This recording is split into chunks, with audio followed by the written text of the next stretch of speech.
Howdy, Vine Trippers. I wanted to take just a moment to talk to you about the Texas Wine Lover website and their phone app for both iPhones as well as Google devices. You can actually download this app, put it on your phone, or just go to the website if you're not an app person. And if you ever want to go visit some of these great locations that we've been talking about in the podcast, this will give you a great information about the place before you go. And you'll be able to find other wineries in the area. So if you want to make a day of it, go see several other places as well. You can search by region. You can sort the listings, find ones that are kid-friendly, family-friendly, even ones that host RVs. All kinds of different sortable listings you can find there in that app and on the website. You can find other things as well in the area like restaurants, accommodations, maybe events that are going on at the different wineries. So it's your one-stop resource that goes hand in hand with this podcast to be able to find those great places to go visit. So check out the Texas Wine Lover website. It's txwinelover.com. Or go to their app. You can find it on the Google Play Store or the Apple Store as well. Enjoy your trips among the vines and use that app.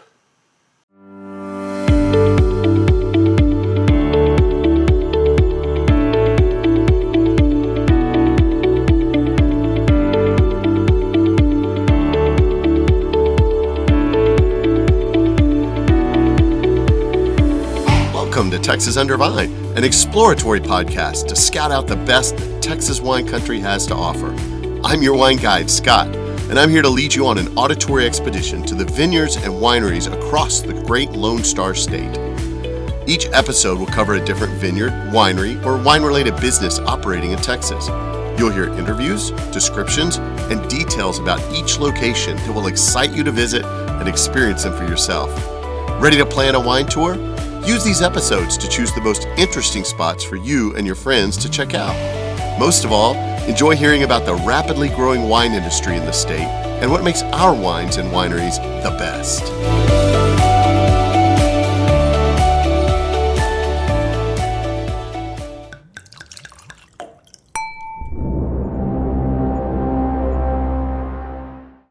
Howdy, fellow Vine Tripper. Welcome to episode 33 for Texas Under Vine. Today, I'm going to treat you to a really nice luxury wine experience and some great wine education.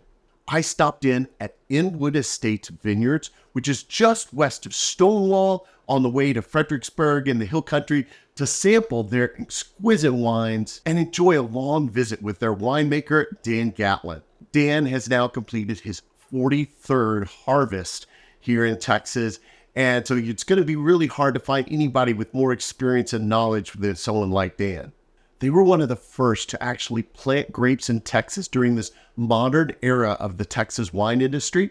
They've actually had 9 different vineyards themselves, and they've worked with 45 different grape varietals, including the first Tempranillo out in West Texas. The current Inwood Estates tasting room out near Fredericksburg, where I went to visit, is actually their 3rd location, but they've been there for about 10 years. Their first location was in Dallas, and they still use that for some of their wine club members, pickups and things like that. Now, you're going to hear it in the interview, but Dan is a firm believer that the genetics of the grapes are the most important factor in what goes into the quality and the tasting of the wine. He's actually a huge proponent of limiting the yields of the vine. So that means how many grapes are produced by each particular vine to be able to really narrow down and put the most of the flavor and the source into as few grapes as possible to really make sure you bring out all of those flavors and characteristics of the grape varietal. He also believes on focusing on what are the most loved varietals out there. What people like to drink is what he wants to produce. So things like Bordeaux varietals, Tempranillo, the ones that have proven across the world that they're very popular varieties and people love to drink. I was also really fascinated by his scientific knowledge and his discussion that we get into in the interview about antioxidants in wine and how the levels of the antioxidants in the wine based on when you harvest can really make a wine better for aging or immediate consumption. Now, I don't want to spoil the interview, so you're going to have to listen further to hear for yourself those details. But it's really cool to find out that their most expensive wines actually come down to vines that have 2 clusters of grapes on the entire vine, so that all of that sunlight and all those things that come into that vine, those nutrients, get pushed into those two clusters, and it really brings in a richness that's evident when you taste those wines. But in order to be able to taste those wines, if you're wanting to come do a tasting, you got to make sure you do a reservation for their barrel room tasting, because they don't just open up those expensive bottles for standard everyday walk-in traffic. So make sure if you want to taste those incredible luxury wines, you make those reservations.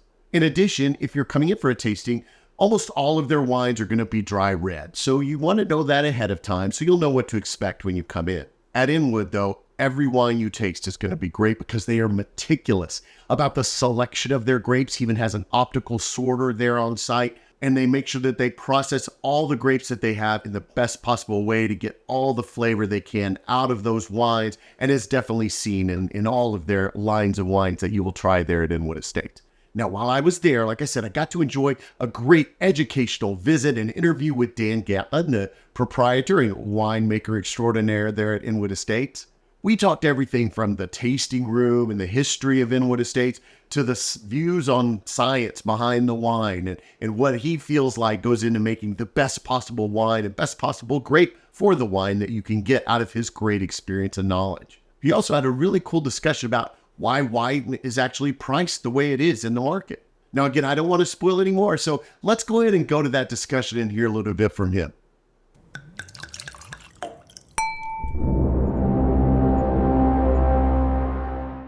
Well, I'm here with Dan Gatlin at Inwood Estates Vineyards, and I'm excited to tell this story today. So, Dan, tell me first a little bit about yourself. What got you into the wine industry? Sure. I grew up in Dallas and was born into a family that was in the beverage industry.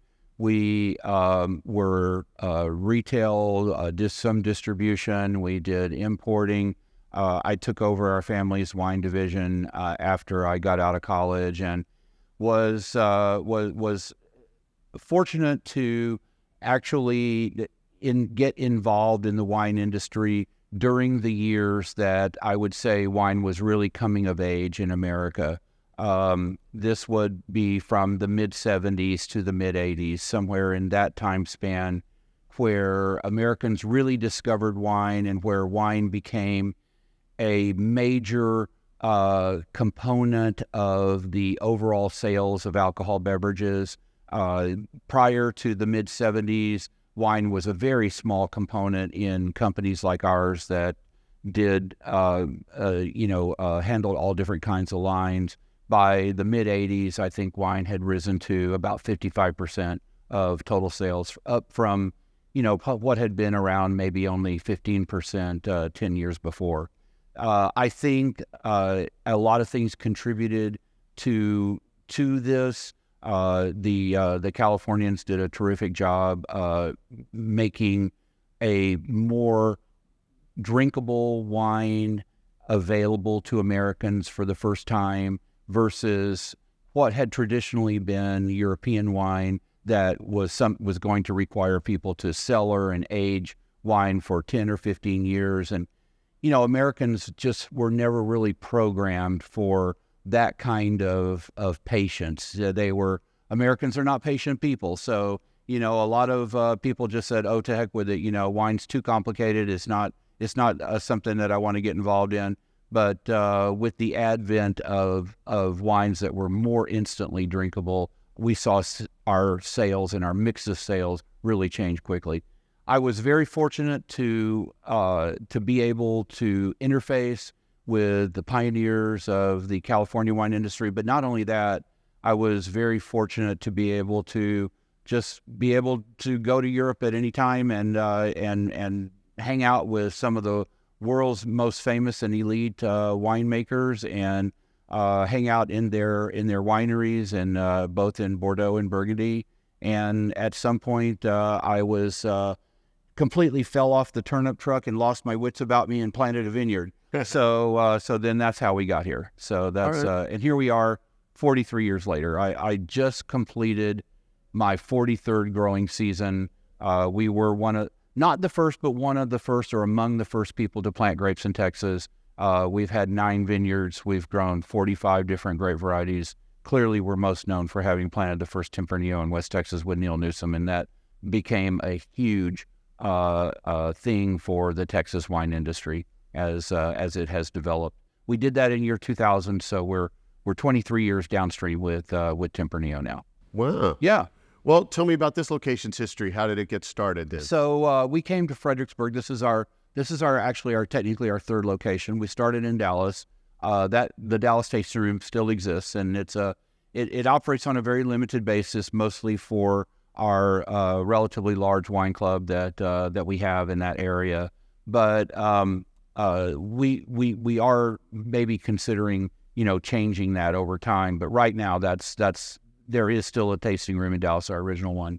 And this is actually our third location here in Fredericksburg. We've been here now for 10 and a half years. Okay. And it's been a good one. It was obviously, Fredericksburg has a lot of tourism, and so this became a very busy location that required us to actually move here, and which we live here full time now in order to be able to work here and manage it daily. Is there a story behind the name of the location, Inwood Estates? There is. One of our 9 vineyards was a very, not the first, but it was one of the 9 was a very small vineyard that was an urban vineyard that we had in Dallas, actually on Inwood Road, which is a very long street that probably a lot of people familiar with that area would be familiar with, obviously. We were fortunate enough. My wife does a lot of, or did when she was there. She was an architect, and she did a lot of urban renewal and remodeling and renovation. And she rented a 1940s house on Inwood Road that came with quite a bit extra property at the time, and so we established an urban vineyard there, and it became very well known, around the neighborhood. Something that was kind of unique. It's still there. It's I think next year will be either the 27th or 28th year. Wow. So yeah, so it's been there a long time, and we still have a hand in keeping care of it. We still utilize a little bit of the fruit. It's not enough to be a significant factor in our business, but it's just kind of a sentimental thing, I think, more than anything at this point. So tell me about your fruit. Where do you source all that from? What vineyards do you have now? We've had a long history, obviously, of we've had a lot of vineyards come and go over our time.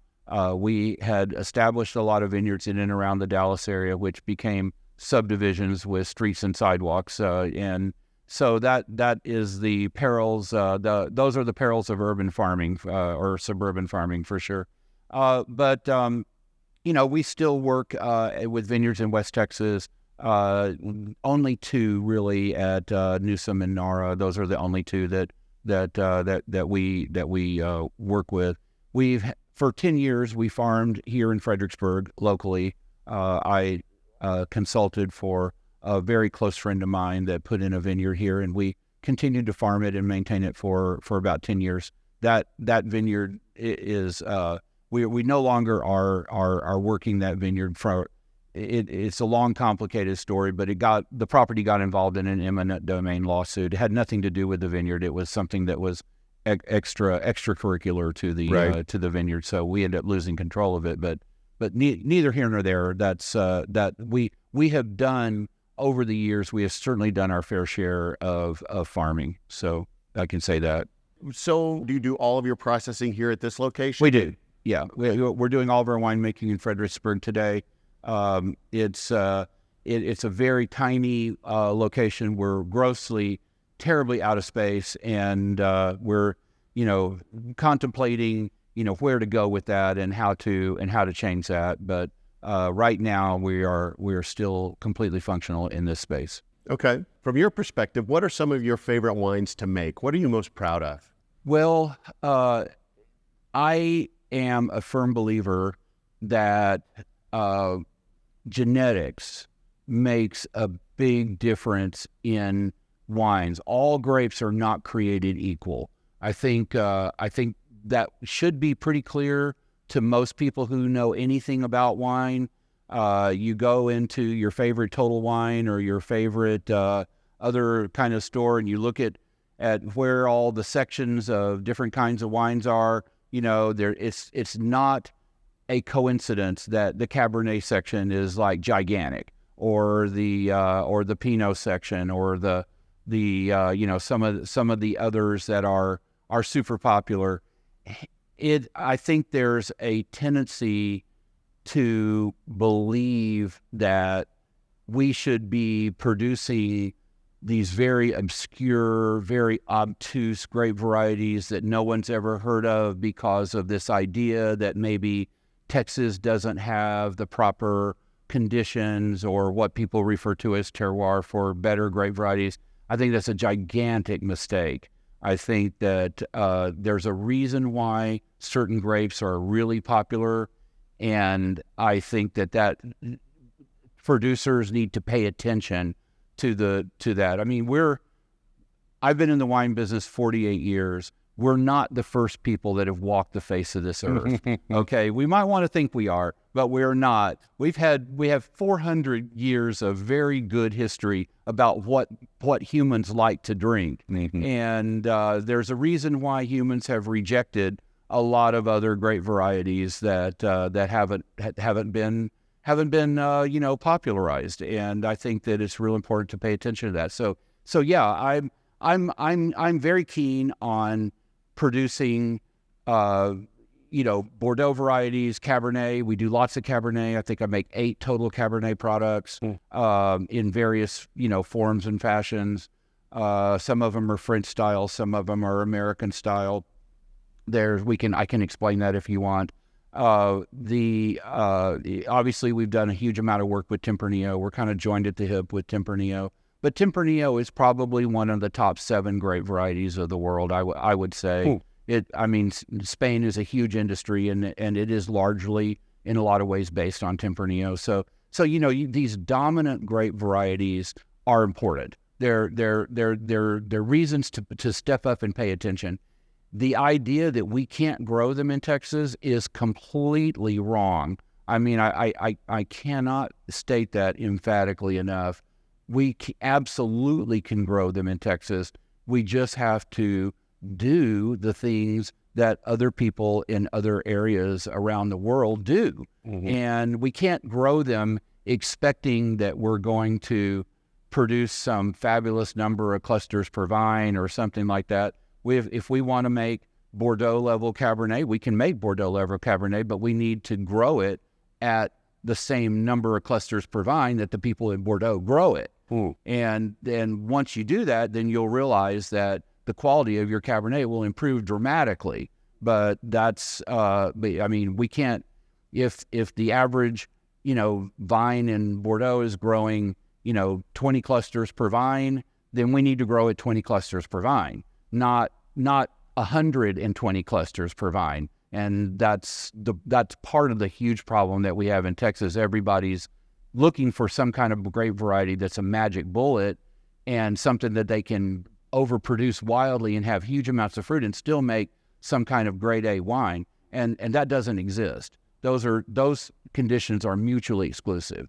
So like I said, we're not the first humans to walk this planet. And if you look around the world globally at how these wines are produced and how the luxury products are made, they're produced at very small numbers of clusters per vine.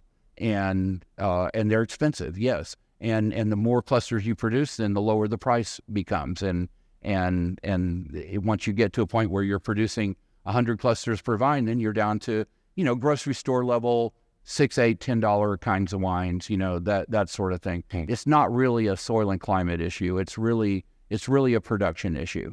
Yep. And hopefully that helps people understand, a lot of the difference. I mean, I see vineyards that are, right next to each other. The characteristics of vineyards are the same, but one's produced at 10 or 12 tons per acre and one's produced at 1 ton per acre. I mean, you're gonna end up with wildly different products, and quality wise. And that's a good thing, really, in my view, because it helps producers, it helps consumers understand what you're getting when you're buying them. But it's unfortunately it conflicts with the traditional wine industry education that has been based on a place. It's the traditional wine industry mantra has always been, well, you're going to pay a lot of money for a wine made in this location versus cheap money for a wine made in this other location.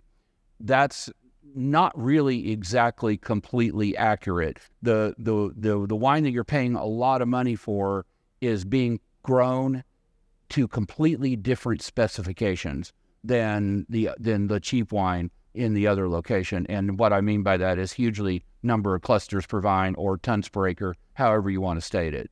So it's a huge misnomer.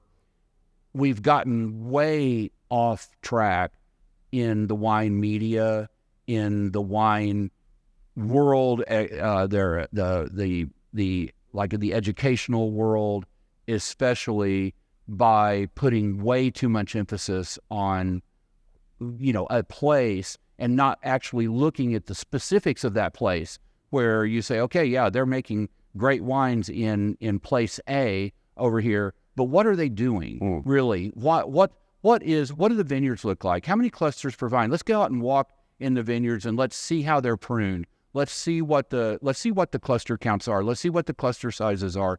Let's see what the chemistry is, that kind of thing.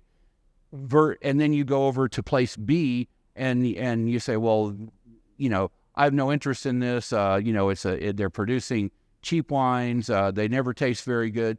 But when you go into their vineyards, what you see is a radically different system of growing and producing grapes.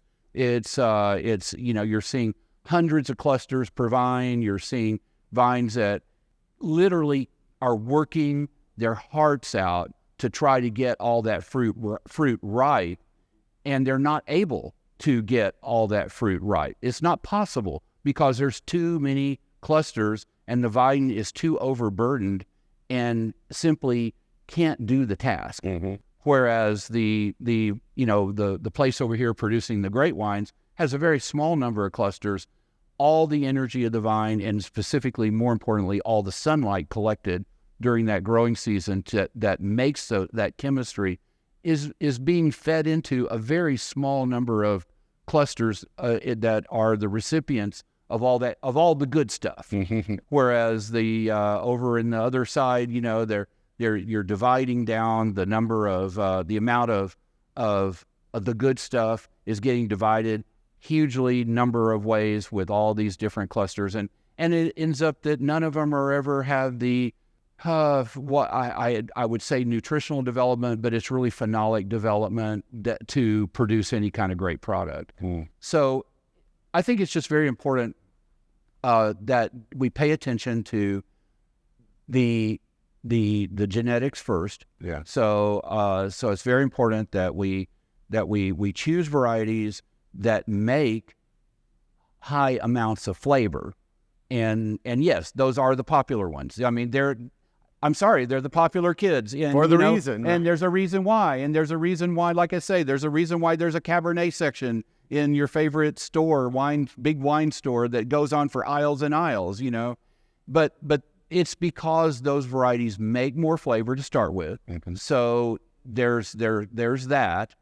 But then how you produce it is very important. You can't take a great variety with great genetics and go out and abuse it and expect that you're still going to come out with something really good. Likewise, you can't do the converse either. You can't take a variety with really bad genetics and then go out and, spend your life's work trying to make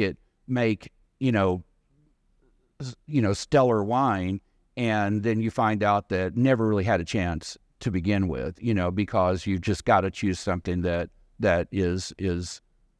has a better running start. That's a good way to put it. Okay. Yeah. And then you mentioned earlier, kind of tailing back for a second, just for the sake of our listeners who may not know, you talked about you make a cab in an American style and a French style. So what is that? Yeah, give a little detail on that. Sure, I don't mind doing that at all.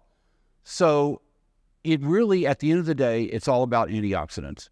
And the longer fruit hangs on the vine, the more time there is for the fruit to use its own antioxidants to protect itself from bacteria in the field.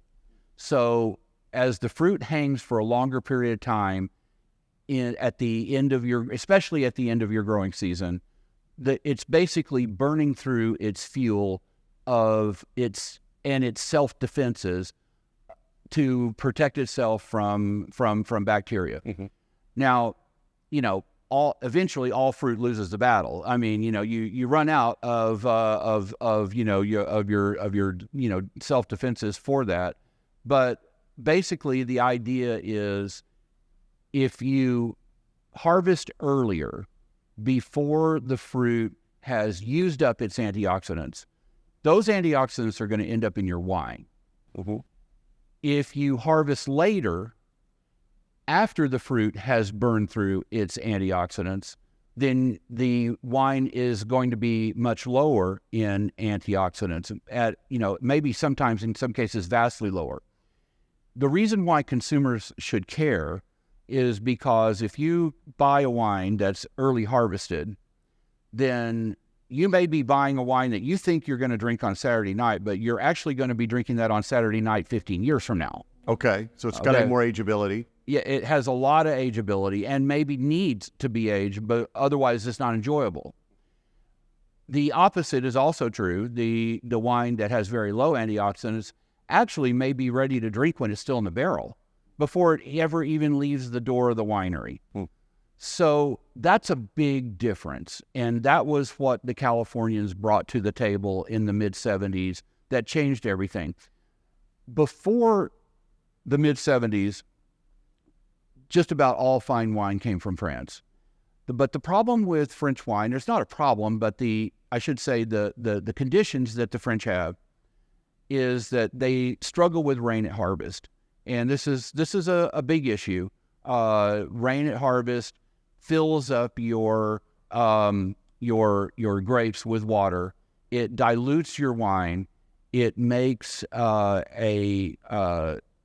devalued product that people don't want. And water in your wine is a bad thing. So the French tend to pick earlier because they want to get all their fruits safely in the house before they pick up a lot of water with it. California is the opposite. October is their very, very, very driest month. I went to school there. I know this for a fact. We've had fires in California forever and a day, especially in October. October's high fire season. But for the grape growers, they're, kind of thinking, well, as long as fire season is not an issue, and most years it isn't, let's face it. I mean, it has been in recent years, but in most years it isn't. Then they can leave the fruit out there and they can deplete the grapes of antioxidants, and they can make a wine that is basically ready to go from their winery to your table, or to your favorite table of your favorite steakhouse or whatever, and in a very short, compressed amount of time versus the French wine. So we do both. Yeah, that was your original question. I can explain what it is, but the answer is yes. We make some more French style products with higher antioxidants and more ageability. We make some more California style products with longer hang time, with lower antioxidants, higher levels of ripeness, that kind of thing. But it's one thing is I should say, though, the way we achieve the California style is a little different than the way they do it. The way we achieve it is by carrying less number of clusters per vine. Mm-hmm. And what that does is that accelerates our harvest. Carrying a small crop always harvests much earlier. So if you have problems with rain at harvest, if you don't want to be out there in October with fruit in the field that's getting, threatened by rain, then one of the things you can do is to carry a lower number of clusters per vine and a smaller crop. That will accelerate the ripening process. You can be picking in September, but that doesn't mean you have to be picking a French style wine necessarily. Okay. You can be picking a very American style wine with lower antioxidants and much softer tannins and much more fruit forward style. So humans can control the rate of ripening to some degree, especially more than anything with the lower number of clusters per vine. And now, having said that, is that expensive? Yes. Does it cost? Yes. Mm-hmm. Does you have to farm more acres to get enough wine or grapes for your wine? Yes, you do. So it's something that, meaning that we can do this, and I'm a strong believer that we should be doing this, but that doesn't mean that we're going to be out there in the marketplace with wine that's priced any less than it is anywhere else. So that's the economic or financial issue is the counterbalancing issue to that. I even having said that though, I have a firm conviction, and I've been very vocal about this, that Texas and Texan producers should be focused on quality in a very, very, very tenacious way, especially right now. Right now, we are really at a critical stage in the perception of Texas wine. We're at a point where people are starting to be a little more open to the idea of wine in Texas. We need to show them the good stuff. We need to show them what we can do. We don't need to be showing them horrible wine at the supermarket that is $8 or $10 and they think that's as good as Texas wine ever gets. And I also blame the supermarkets for that to a great extent, because they won't carry any of the other stuff that's better. They also have a business plan that revolves around under $10 wines, and and in their world that needs to be the vast majority of what they carry, and mostly they are opposed to carrying anything else. So people never see the other side. They only see, it presents a very one-sided picture of Texas wine that is really unfair. To be honest, it's almost like it's a channel that through which flows the worst product in that Texas or anyone else produces. It's the same thing with like Chilean wine or Argentinian wine or a lot of products around the world. The ones that end up in your store are not a representative slice of what those areas have, not even by a long shot. You know, you say, okay, well, here's $8 Argentinian Malbec. This is what I think Argentina does. Yeah.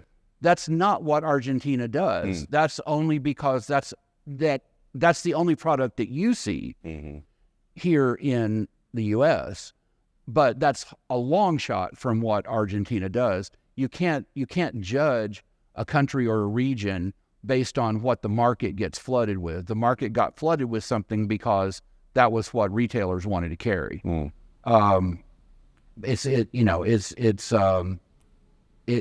California fought through the same thing with this in the 70s.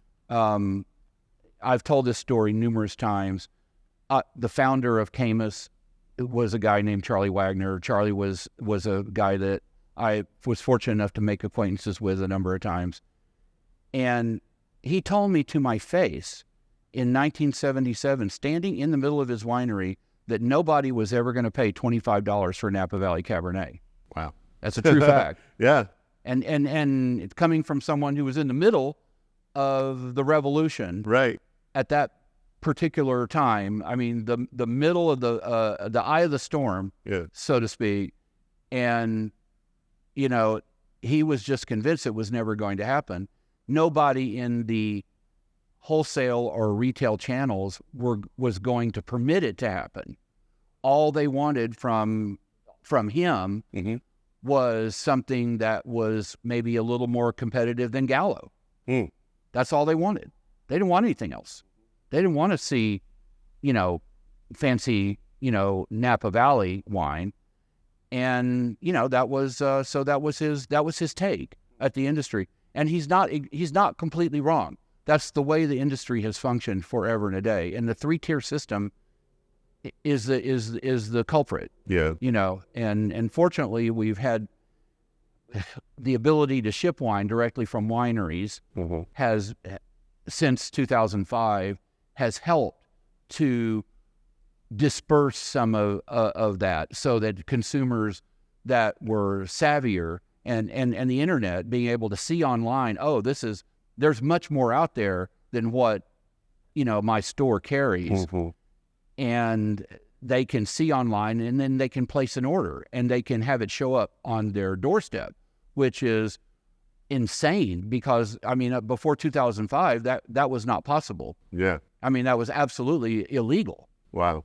So that was this is something that has developed in years since, and it is certainly a step in the right direction, because you'll never, the 3-tier system is not geared toward diversity. And so for my listeners, that really emphasizes even more the point of, to get a true picture of that particular wine destination or whatever, you have to go there and actually try what they have on site. Yeah. Or get it shipped to you, like you just said, but directly from the place. It is best to go there, because then you get to see the breadth of what is available. It's hard. You can't, some people do, but it's not common. People don't generally order everything that the winery produces online. So, so going there and getting a taste of it is a terrific way to get acquainted. And of course, like Texas tourism, Napa Valley tourism, obviously these were ways that over the last 20, 30 years, people have really gotten acquainted with the products they like. And, club membership, very, very important. Lots and lots of wineries now not in the distribution system at all, Inwood being one of them, and not really missing it, and so that's, media is different today. Sales are different. People join wine clubs, they find something they like. And I don't know, instead of going down to the supermarket and just picking random labels that have, cool art, and then getting them home and thinking, wow, that wine's like terrible. I feel attacked. Yeah.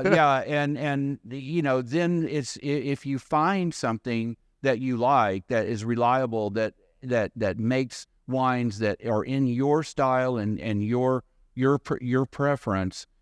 The great thing is, in most cases, you can be a member there, and they can show up on your doorstep, and it's product you trust without having to throw your money to the wind, just randomly trying things on the shelf. I think that in a lot of ways, I've said this in the past, and I think it's still true. Winemakers are a little like chefs in a way, kind of like you think, okay, you live in a big city somewhere, you have your favorite restaurant, then you find out, well, what you really like is not necessarily the restaurant, but you like the chef that's there, because their style, his or her style, whatever it is, appeals to you. It connects with your palate, with your taste. It meets your palate. Then guess what? That chef leaves and goes, across town or down the street, to another place. What do? You follow where they go. Yeah. And I think to some degree that's kind of how wineries are. You find winemakers with your style, that kind of thing. Well, and certainly stylistic differences in wineries are significant. I mean, they're large, and they do make a big difference. People have their, I mean, it's pretty diverse world, is what I'm trying to say. I get it. And another reason why place is less important than people think it is. Another reason, it's not that everything that comes from location X is to your liking or isn't to your liking. It's mostly and very often the style of winemaking there. And this was true in Napa to a great extent. What they found was that people liked late harvest Cabernet from Napa Valley, and America loved it. And so the number of wineries that gravitated to that style, even if they didn't agree with it, even if they wanted to make something that was more French style, they could always pick earlier. They could always make something with higher antioxidants and more ageable. But what they found was Americans associated their region with the most popular style. It's today, that's 99% of what everybody makes. There's a few people that try to row upstream, but I mean, you know, they're a huge minority. Mm-hmm. There's no question about it. They're a huge minority. And so, you know, they go with what works, you know, and they go with what people expect. So gotcha. Yeah, exactly. But it doesn't mean that scientifically it has to be. It doesn't mean that Napa Valley Cabernet has to taste that way. It doesn't. Yeah. But that's the style that they've come to. But that's the dominant style. Mm-hmm. Right, exactly. Howdy, Vine Trippers. Did you know that I now have a merchandise store for Texas Under Vine? I only have a handful of limited items, but you can go check those out and wear your Texas Under Vine swag if you'd like to tell all your friends about the great wine locations we have here in Texas and maybe get them interested in the podcast as well. So there are things like t-shirts, there's a hoodie, there's a beanie, a ball cap, things like that. But one of the most exciting things I have right now is my limited time offer t-shirt. That's my Season 1 t-shirt. So this is your Tasting Through Texas Under Vine Season 1 t-shirt. It's only going to be available for a little short amount of time. On the back, it has all the different locations like a band tour t-shirt. So this is a limited time item and you can go out and get it now. And one of the great things about that t-shirt is a portion of every sale goes to support the Texas Hill Country Winery Scholarship Fund. So you know that by buying that t-shirt, you're also investing in the growing and flourishing of an amazing wine industry here in Texas and all of those people that are going to come and make it even better. Check out that merchandise store. It's on my website at texasundervine.com. Just go up to the top. You'll see the link for the merchandise store. Well, what are some of the favorite wines that Inwood makes with your customers? What are the things that people just rave about? Well, obviously people love our luxury products, you know, and of course they're super expensive, and I know they are, and they're not the kind of thing that we expected people would drink on a daily basis, you know. So, but yeah, we make Tempranillo as low as 2 clusters per vine. This is like 0.2 tons per acre. That's a very, very tiny production rate. Mm-hmm. And the wines are super rich, very concentrated. The wines are all 200 plus, but do people love them? Yeah, of course they do. You know, I mean, everybody loves the good stuff. We make Cabernet at multi-clone Cabernet. It's a situation where like I grow different genetic strains of Cabernet for specifically different flavor profiles. I grow one for its scent of orchid, one for scent of rose petal, one for pepper spice, one for blackberry, one for raspberry. I mean, there's all kinds of different notes and different kinds of flavor profiles, and then we blend them together. So and that is a lot of a skill that we have, that we can say, okay, we want just this much orchid or just this much blackberry, that kind of thing, and we use those raw materials to create really complex wines. So I would say, yeah, those are all gives you a little bit of a flavor of some of our luxury products. Our mid-tier products are produced at about 1.5 tons per acre. 1.5 tons per acre is a really, really good area for Texas wineries to work in. If you're not wanting to go, down to 1 or less, then I strongly recommend we're in the 1.5 ton range. The wines are fantastic. They're competitive with anything that you're going to see in that price range around the world. 1.5 tons is going to average around $100 a bottle, and not that that's cheap. I understand, but they're very, very good, and it's a real good look at what Texas can do if the vineyards are managed properly and they're not overproduced, and we make a lot of wines in that vicinity. We do make some wines as high as 3 tons per acre, and those are more in the $50 range. And again, nothing wrong with that. You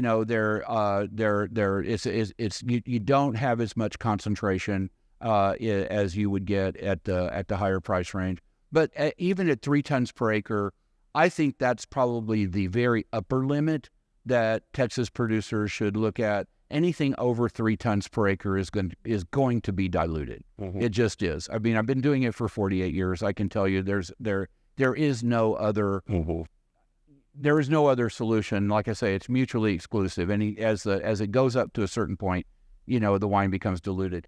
And that really is true around the world in most places. I mean, I've surveyed Bordeaux producers, classified Bordeaux producers, almost everyone under 3 tons, somewhere under 3, some a lot under 2, the more expensive ones. Some of the really expensive ones you don't really know, could be much less. This is not uncommon. I've seen a couple of classified producers that are over 3, but there's just a couple. It's not huge number. So what I'm advocating is not like heresy or craziness. It's pretty consistent with what other famous wine producing regions have also done. Okay. Yeah. So hopefully that helps. Well, yeah, and you could expect that. I mean, if you were going to go eat somewhere, you go to McDonald's, you're getting what you pay for there. Of course. You go to your favorite restaurant, you're going to pay a little bit more because it's a much better quality. You go to a Michelin star restaurant, now you're paying even more because as that quality level goes up, exactly, the cost goes up. Exactly. I think that is exactly correct. But in wine, the tendency is to think that because of terroir, or because of the place, that if the terroir is not as good as this other place over here, that the wines ought to be cheaper. And that's where I think the situation breaks down. That's where it's not really, it isn't the terroir. It's the number of clusters people are producing. It's the cost of farming however many more acres of grapes that you need if you're doing lower number of clusters. There's quality in most cases, and I'm saying 99%. Of course, I would probably advocate 100%, but quality by and large is regulated by physical factors, not by some mystical idea that that somebody has some great terroir that where somehow or another the earth kissed the sky and all of a sudden a magic was made. It's not like that at all. I mean, the physical factors do rule, and at the end of the day, the humans doing the right things to conform to those physical factors will be the thing that makes wine either good or bad. And that will be the thing that makes wine either expensive or not expensive. So, we were in distribution for a while, and I was just mortified at how, unknowledgeable people in the distribution channel were. They were like, well, you don't have terroir in Texas. Everything here should be $7 a bottle, and just a blanket statement like that, knowing nothing at all about the chemistry of wine, the phenolic properties of grape growing, how fruit gains flavor, what humans do to manage canopies and to create ripening, and just a snap judgment. Well, you don't have terroir, so your wine should automatically be assigned a price, kind of like some kind of totalitarian dictatorship, that is just going to make people do whatever they think they want, regardless whether it is what they want to do or whether it's even merited. And unfortunately, that's how the distribution channel works a lot. But it's very important to understand that they're wrong. It doesn't have to be that way.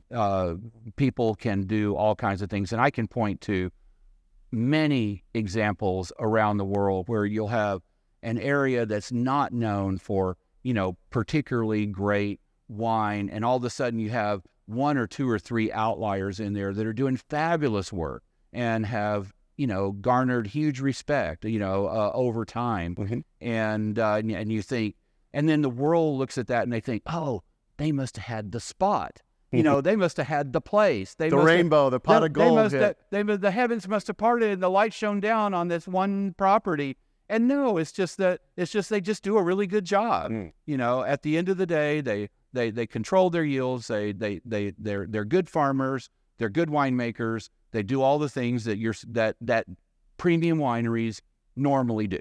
That's the only difference. It isn't that they were just had some kind of, you know, wild luck and they were looking for a needle in a haystack and just happened to land on it. Right. It's not like that at all.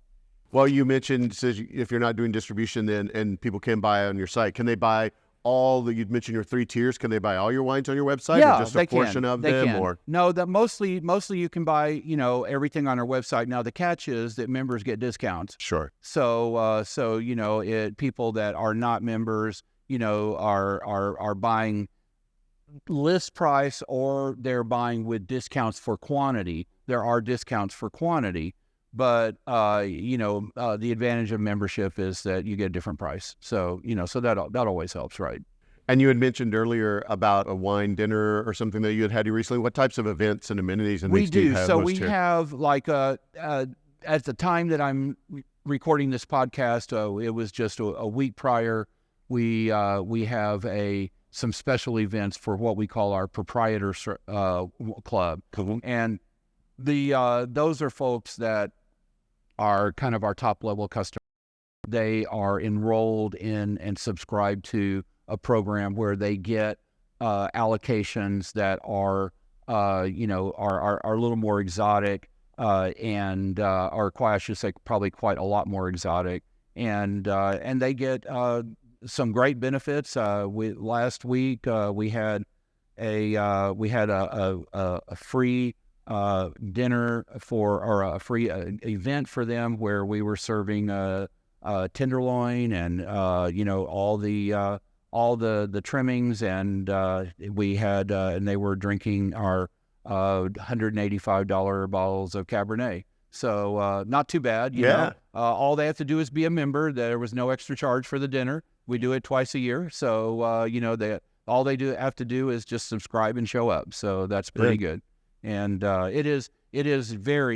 it's got to be the best deal in a wine club anywhere if you make use of it. You know, I mean, I understand it's hard for my out of state folks, you know, and I get that, but for the folks that are within reach of us and can make use of some of the special events, it is really a bargain. You know. Well, since we're on the topic of the wine club, tell me a little bit about it. So what's entailed in it, and how do you join? So our most minimal membership level is basically $100 a quarter, and you get 2 bottles of wine. You don't get to select them. Our production is not such that we don't have enough wine for you to be able to select. So we literally gear our production to 2 new releases per quarter, and that's our most popular level. Each quarter there is a pickup party and there is food served, and you come and you get 2 glasses of wine and a meal. And you know, honestly, I tell people, I think, what is wrong with this? I mean, why I don't know why everybody wouldn't be a member. If you are a couple and you go out to dinner for 2 people today with a glass of wine, with 2 glasses of wine and a meal. Very hard and to walk get out with 2 bottles. Very hard to get out for $100 just for that night. Right. And then you walk out with 2 bottles of wine that have an average value of about $150. Right. So you get a $50 discount on average, you know, for your 2 bottles of wine, and you get fed. You get $100. You know, I'm thinking, why in the world doesn't everyone do this? I mean, I don't know. It just doesn't make any sense. Now we have 6 bottle memberships, we have 12 bottle memberships, that kind of thing. Everybody gets to come at least a quarter. Proprietors get to come 6 times a year. They get 2 extra events that, and the proprietor events, like I say, I mean, you know, we're talking, you know, tenderloin sliced to your perfection and everything, you know, so it's, and proprietors, they end up paying on average about, there's only 2 releases a year, spring and fall. They're about $300 an allocation, $300 in the spring, $300 in the fall. But if you come, like I say, you take advantage of the events and everything. I mean, I've never seen a deal on Wine Club like that. I really haven't. So that's kind of how it works. Well, let's say I've got a listener now interested in wanting to come check out Inwood Estates. Yeah. Well, what does that look like when they come in? What does a tasting look like when they come in to taste some wine? So, we do have 3 levels of tastings. I always recommend, if people are serious about wine, then I recommend making a reservation. Okay. Get a reservation, get someone set aside to go over the wines with you, and this is not just for Inwood, this is anywhere. Mm-hmm. I always recommend don't show up unannounced. Mostly the wines at the bar that are a walk-up tasting are good. They're not representative of everything the winery has by a long shot. That's pretty much universally true. So I would say, I understand there's people that just like to bounce from winery to winery. They like to freewheel it, but you're not really getting the best wines that wineries have. Oh. So if you plan your trip, if you make reservations, if you tell the person at the winery that you're making a reservation what it is you're interested in, or read on their website what each level offers, Mm-hmm. then you can choose what makes sense for you. Highly recommended. I'm very recommend that very strongly. Is a good way to put it. I have folks that sometimes, they may have large collections. They're serious about their wine. They're knowledgeable. They bounce in for a over-the-counter tasting, and it's like they walk out and I think, that's somebody who really should have made a reservation. That's someone who really would have been interested in some of our luxury products and was thinking maybe they were going to taste luxury products, but they're not going to taste them without a reservation. Right. We don't routinely just open $200 bottles of wine and wait for you to show up. So it's very important to do that and plan your trip. Yeah. Mm-hmm. And then what is you said you had 3 levels of tastings. What are the typical costs? So $30 is a walk-up tasting, 5 wines. Obviously Inwood is 99.99% red, so there are probably always going to be 5 reds. There's a $42 tasting where you get an educator that is someone who can go over some of the specifics of how the wines are made, and also some of the things that we've talked about in this podcast about, to let you know, okay, this is produced at this number of clusters per vine or this number of tons per acre. Here's a way that you can see, here's 3 tons per acre, here's 1.5 tons per acre. You can see for yourself what the difference in the concentration is. You can see this is how the pricing works. This is, helps you understand the economics of how our wine's produced. If you want, that's $42. $55 is taste with myself. Most of the time myself, sometimes I'm not available, but most of the time to taste with the winemaker in the barrel room. It's not really a guaranteed with the winemaker, but it is, I'd say 90% of them. And a barrel room tasting involves our luxury products. So, and considering that, you may taste 5 wines, 4 or 5 wines, they're all going to be over $200. So, that's a lot of value that you're getting for $55. Mm-hmm. So and we do some educational things at that time too. So I'll show you, okay, this is what you get at 1.5 tons per acre. This is what you get at 0.2 tons per acre. So that's it is a more exotic, kind of tasting. So. And then what are your operating hours when somebody wanted to come in? We're open 7 days a week, Okay. mostly always 11 to 5. We stay open until 6 on Friday and Saturday. I myself am only available by appointment. So, and I'm mostly, I always try to make myself available on Saturdays because that's when a lot of folks come in for and available for this kind of thing. However, I can be reached in the weekdays, depending on the season. In the growing season, and especially during harvest, I'm usually always in the field. So I'm usually not available during those times in those months. But, then the winter sets in, and I'm usually here for the duration. So, Okay. yeah. And then if they load up their SUV to come out here, they've got kids, pets, are those allowed on the property? Yeah, we have the other side of we have two sides to our facility. We have what we call the reserve side, which is where, more of the things are going on. The bistro side is a light food service operation. We have panini sandwiches, a good selection of those kinds of things during the winter. Soups and soups and sandwich and stuff like that. Different kinds of cold salads. Not really like a restaurant with table service. It's more like you go up to the deli counter, you order what you want. That kind of thing. But we do have a dining room over there. Kids are welcome. Okay. Pets are only welcome on the patio outside. The Gillespie County Health Department has ruled on that, and since we do serve hot food in the restaurant, then all animals have to stay outside on the patio. Okay. Okay. And then, do you have any maximum group sizes? Not really. I think we recommend if you have more than 6, up to 6, you can pretty much walk in. Okay. But if you have more than 6 folks, we really need to know you're coming. Yeah. And so that's the only thing that we recommend. Something like that. Especially if you have 12 or 15, we've got to know that you're coming. Right. And we'll probably want a deposit so that if we set up for you, we don't want to have any no shows. Sure. Yeah. So. And then what are your busier and slower seasons? What's the best time to come spring visit? and fall are busy. Summer and winter are not busy. So that's or less busy, I should say. I'm in the red wine business. So August is not a time that, a lot of people are going to be here. So, and that's normal. And we're starting into harvest usually right around that time. Mm-hmm. And some of the early things maybe we're seeing, I would say, that people like to come when the weather's good. So spring and fall are good times to come, but we are busier during those times. Yeah. Okay. Yeah. So do you have any plans for future growth? You said that you're 43rd harvest now, and we do, and we're working on that right now.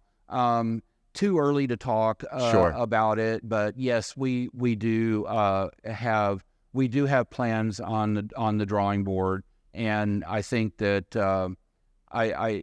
There's a chain of events that have to happen for us to be able to do that. One of the things though is that regardless where life takes us on the growth curve, what we're not going to do is compromise the kind of wines we make. Mm-hmm. So that's a big issue. There's not a lot of fruit available. There's fruit available in Texas. Mm-hmm. I'd say less than 1% of it can be an Inwood wine. Mm. So that's an issue, and we're very, very particular about the fruit that we use. It's got to be grown to within the boundaries of what it fits into our program. Most of it isn't. Most of the fruit available in Texas isn't. So that's an issue for growth. But having said that, we have ambitions, and I think that you'll see some expansion in the fairly near future. I think. Yeah. We've spent the last 3 or 4 years, 5 years maybe. To the outside observer, maybe it looked like we were coasting. We're not coasting. We've invested a lot of money in our infrastructure to be able to improve not only quality. Quality's always been high, but consistent quality, especially. Mm-hmm. Like, for example, this year was our first year with an optical sorter, and and now at this point, right now, the way it is, our fruit actually goes through 3 mechanical sorting tables, and one to take out material other than grapes, one to take out raisins, one to take out seeds, and then on top of that goes through an optical, which sorts the fruit by color. Mm-hmm. So the amount of processing that we're doing is something that guarantees quality. And we've made a lot of investments to get that up to a certain level where, even if Texas doesn't have the best year, the Inwood wines are still going to be good. And that way, even if we have to sort grape by grape, which is what our system does, if we sort berry by berry, we'll take out all the berries that are not good. Minimal, right? Right. And if we have to discard them, we will. And we had a whole bunch this year that became deer food. So I can tell you that is the case. But so we've been building on another end. We haven't been building as much in the public eye on the front end, on the front end, but we have been building on the back end quite a lot. And my son, who is 35, he is doing our winemaking now. He's made our last 6 vintages, and he's very, very good. So, and he's brought a lot of technology to us. A lot of this stuff has been his focus. So to the listeners, stay tuned. There are things down the road. Absolutely. What, in your opinion, sets Inwood Estates apart as different from, there's so many places that people can go. Why should they come here? This is an easy one. This is actually, the truth is that, Inwood makes a luxury product. I mean, that's all there is to it. And we make some lesser products. I mean, it's not that every product here is super expensive, but by and large, we're really the only winery in the state that makes a luxury product on the level that we do. And that is because of the very, very low number of clusters per vine on the kind of sorting and everything that our fruit has to go through to get to the place where it's going to be, one of those kinds of wines. We just don't see that in Texas. I mean, it's very, very, very rare. And, so the people that come here a lot and the people that are members here, lots of people come here, and a lot of people enjoy coming here for various different reasons. I mean, it could be the patio or the outdoors. We have lots of tables set up and things like that. And people can come here and pretty much free will it if they want. But mostly people come here for the wine quality. I mean, that's if you're a person that expects Napa level wine quality or European level wine quality, we're the place that you go. If you want, I don't know. I mean, there's a lot of people around here that offer an entertainment platform, live music, inexpensive wine, those kind of things. That's not us. That's not what we do. So, we're for people maybe who are a little bit more serious about their wine. They want to drink and they want to drink really well. And that's the kind of place that we are here. So it is a little different. But I hear all the time, people say, oh, I just wish I love coming to Fredericksburg. I wish the wines were better. And the wines are better. This is your place. This is if you think that, or if you've had that experience, then we're your guy. Yeah. You got to drop in here. Yeah. That's the market that we exist for. I'm, confident that if folks will seek us out and give us a try, I think you'll be. Most people, they come here for the first time and they walk out. If they encounter me, they say, I'm blown away. I can't believe a place like this exists, and I can't believe no one knows about it. Yeah. And that's I guess we're so focused on wine quality that we're probably not in the middle of the social media, kind of thing, and we're not part of the popularity contest, right. But we exist for people that have wine. Sure. The Washington Post came through a few weeks ago. Yeah, I saw that article. Yeah, it was a good article, but it was great. They gave us a really good comment. They said they compared us to like what Vegas Sicilia would be if they were in Texas. Well, wow. people don't know what that is. Yeah. But Vega Sicilia makes $800 wines. So, that's pretty good, but I think that they said, they said that, we have an extreme focus on quality. Well, that's probably pretty much sums it up in one sentence. And I think that is kind of what you get when you come here. Yeah.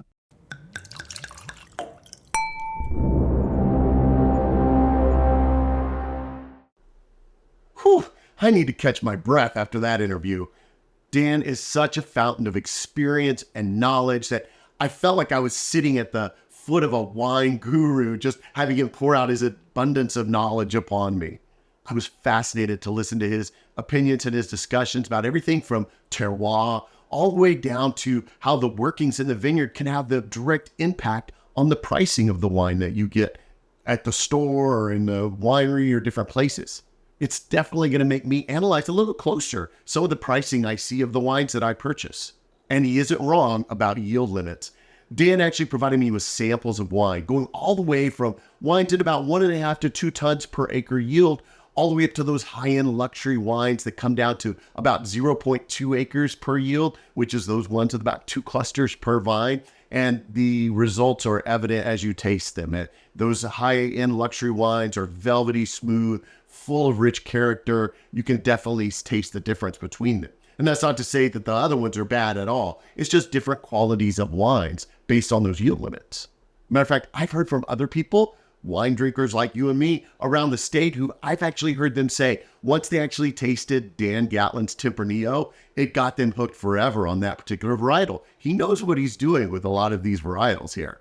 And that honor that he mentioned from the Washington Post article that came out last fall, which I'll put a link actually to in the show notes, really does speak to the prestige of Inwood Estates and what they're doing there. Now, I'm sure you're ready to pack up the sedan and make a trip out to the hill country to give these amazing wines a try at Inwood Estates. Before you load up to hit the road, though, make sure you check out their website. It's www.inwoodwines.com.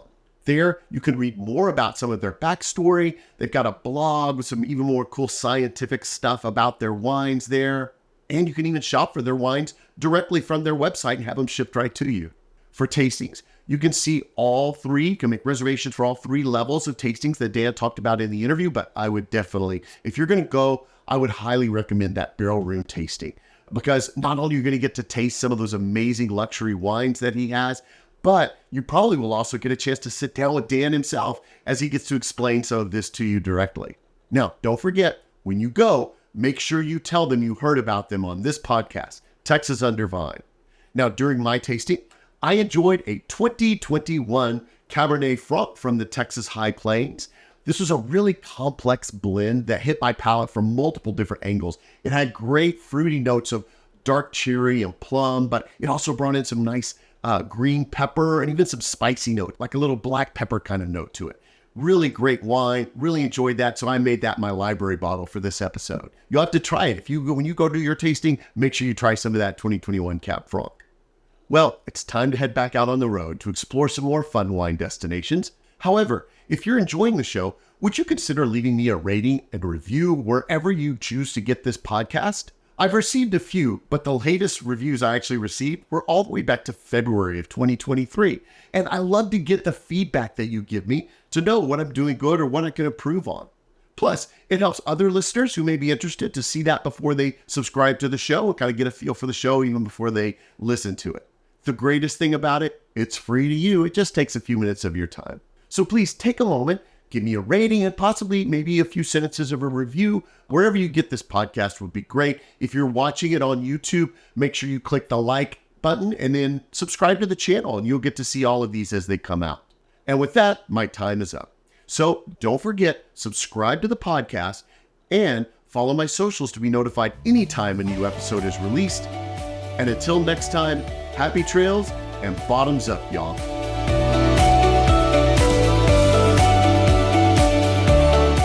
Thanks for listening to Texas Under Vine. We strive to provide you with the best information about wine businesses all over Texas. Be sure to check out our website at texasundervine.com and follow us on our socials at Texas Under Vine to stay up on all the upcoming episodes. Please email us with any suggestions or feedback. Also, contact us if you're interested in donating, sponsoring, or advertising on the podcast, just to help us cover our expenses and bring even more great info to you in future episodes. Above all, travel safely, and most especially, drink responsibly.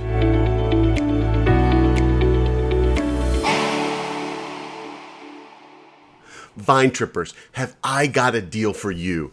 So if you haven't checked out the Texas Wine Club yet, you have to go check it out. So you can get wine clubs at all of these different great wineries that I've talked about in the episodes. But if you can't get a chance to get to those places and you want to sample some of those various wines, this is the perfect fit for this podcast. So I've partnered with Texas Wine Club.